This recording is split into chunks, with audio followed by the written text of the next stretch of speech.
The Shinju are growing ever more into the absolute perfect beings. It seems every time we see them in the story, they keep growing and growing more intelligent each passing day.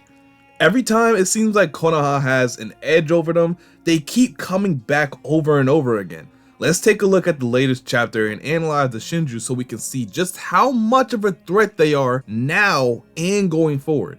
So of course, before we get into the video, I want to thank everyone for the likes on my last video. We really hit it off on the like goal. So if you did like the last video, just know I do appreciate it from the bottom of my heart. So I was thinking for this video we could do something a little similar to that. Let's try 350 likes. I think if we lock in, that's light work. So okay, now that everything's out the way, let's get into the video. So if you've been paying attention to the latest chapters, the newest weakness of the Shinju has been revealed.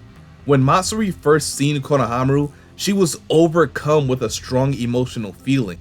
It took her by surprise because she had never felt anything like that before. At some point, the experience or feeling love is new for any cognitive being. These feelings are usually perceived and understood very early on in life, before we're able to walk or talk for that matter. But when you're as advanced as the Shinju, and you're experiencing these feelings for the first time, it can lead to some very destructive behavior, and it could cause some serious problems for them. One of the issues is being able to be manipulated. This weakness stems from their inexperience with other people, something us humans been taught very early in life not to trust everyone and anyone. That's a foreign concept to the Shinju. So this been considered a weakness for the Shinju, because had it not been for Konohamaru and Yodo trying their very hardest to make sure the mission doesn't go as planned, I believe the plan would have worked out somehow. You gain the trust of the Shinju to the point where they let their guard down around you. You can land a direct hit or a combination attack and destroy them in one fell swoop. But that doesn't matter anymore because dudes can't execute a simple mission. And they won't get that opportunity again because now the Shinju have evolved past that. They're past the point of being so naive to where you could do something like that. And it's all a part of their evolution process. In Matsuri's case, her situation is a bit worse because her emotions is considerably stronger than Ryu's. This leads to an even bigger possibility of her being manipulated. Not only being manipulated, but it hinders their cognitive functioning as well.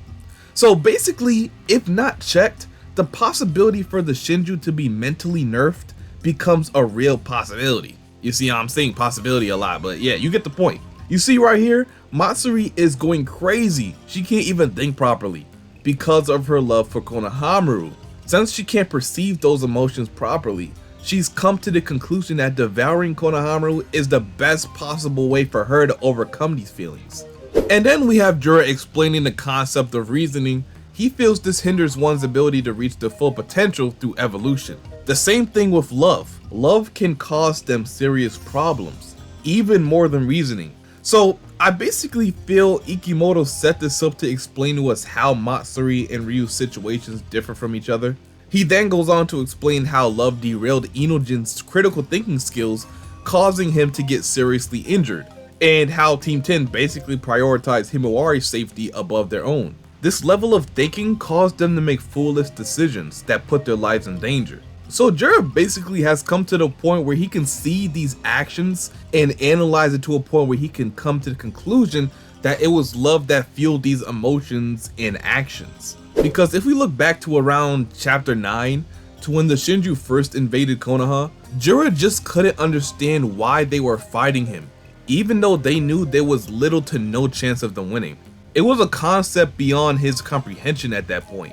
What makes Jura the absolute strongest Shinju isn't only because of his strength, it's his yearn and strong desire for intelligence. He's always searching for ways to gain that intelligence, whether it's through fighting, interacting with others, or just reading.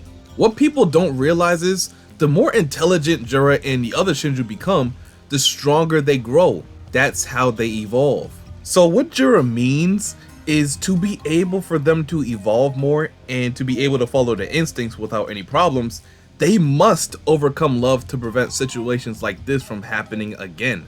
Because next time it could mean their very existence. And this problem isn't only for someone like Matsuri or Ryu. There's also a chance that Hidari could be dragged in this restraint, such as love.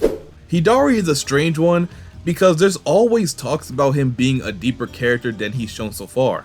But there's just too much we don't know about the Shinju to really say for sure.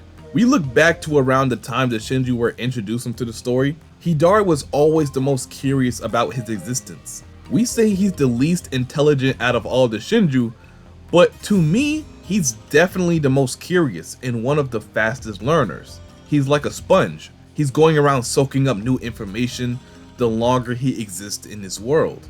I have a feeling once Hidari truly understands who he is and who he originates from, it'll help him gain intelligence, gain strength, and become more aware of his capabilities. But it can also be a big hindrance on his evolution too. And that's because of love. Once Hidari understands who he is, or to be more accurate, what he is, I'm anticipating him having sort of an identity crisis. He probably won't become a good guy like some people think. I just don't see that happening, but he'll question if he should be doing what he's doing. And that's what Jura is afraid of, because those unnecessary thoughts is what's gonna truly defeat Hidari. Not only Hidari, but the Shinju as a whole. It's gonna keep them from evolving and reaching their true potential. And the more intelligence you gain, the more human you become. To feel emotion, to develop reason, those are human qualities. It's because we're intelligent that we're able to recognize and perceive these feelings. So in other words, if the Shinju plan to overcome a concept like love, they'll have to gain more intelligence on love itself. Whether it be studying the history of shinobi, or just being around them long enough to understand more and more about the human brain. I truly think Hidari will understand more about himself once he learns about Sasuke's existence and what he meant to Konoha. But more importantly, when he comes across someone really important to Sasuke. When he first encountered Sarada, his natural instinct popped up and told him to attack her. She is his target after all. So when he encounters someone like Sakura, I feel like his response will be a lot different. That's what I really want to see. That'll actually tell me all I need to know about the Shinju. Let's just ask ourselves, why did Matsuri react that way when she seen Konohamaru? I doubt it's because she just had a random crush on him. I doubt that's the case. It had to be much deeper than that. There's really a strong possibility that the Shinju have some sort of connection to their counterparts' emotions. Now, this could be underlying feelings that haven't necessarily been outwardly shown yet, because Moegi hasn't shown that she felt that type of way towards Konohamaru before. But if she does have any of those feelings locked away somewhere, it wouldn't be a surprise to nobody. The sample size is small because we only seen Hidari and Matsuri around a person their counterparts have a close connection to. I want to see how Ryu responds when he's face to face with Gaara, someone Shinki considers to be a very important person. So when we look at someone like Mamushi, I don't really know who Bug considers a close person, but all we know, it's probably not Code. Is it crazy to say that Bug actually hates Code? Nah, I don't think it's crazy to say that. And because it's not crazy to say that, we gotta look at something as simple as him saying that he feels refreshed when Code is in pain with much more attention. Because just like love, hate could also play a factor in the Shinju's behavior as well. So it makes sense that Mamushi feels good when he looks at Code getting hurt. The only reason Hidari didn't feel anything right away when he seen Sarada is because he just lacks the level of intelligence to feel something like love yet. It's obvious from the start, we seen that Hidari was a little slower than the rest of the Shinju. He was always gonna take a little longer to develop. But since he was the one Shinju that was with Jura the most out of everyone, he's gonna get to the point where he becomes more intelligent just by being around Jura and gaining knowledge from him. So yes, when Hidari develops enough through his evolution process, he will come to a point to where he can feel love. And if not overcome, he will have a hard time understanding who he truly is. And he'll be able to be manipulated, thus making it that much easier for him to be killed. Again. So the moral of the story is, in order for the Shinju to overcome not only love, but emotions as a whole, they must understand themselves and who they really are. They gotta learn how the human mind works and how to control their own mind. Mastery over the mind means mastery over your own emotions. that's when they will truly start their evolution into beings that are capable of becoming who they dream of becoming. Beings that are capable of rivaling divine entities. It's a simple concept if you really think about it. They're finally starting to become conscious about something that we knew about them all along. The only question is, how can they overcome it? Now, I want all of you to answer that in the comment section. Is the only way to truly overcome love is for the Shinju to devour their targets? Or do you think there is another possible way they can make that happen? Put all your thoughts and opinions down below in the comment section so I can give it a read and reply to some of you guys. And I guess this is where I'll start to end the video.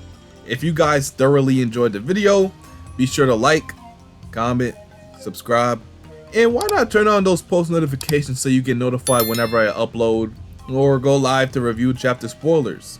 And until my next video, I'll see you guys later. And I'm out. Peace.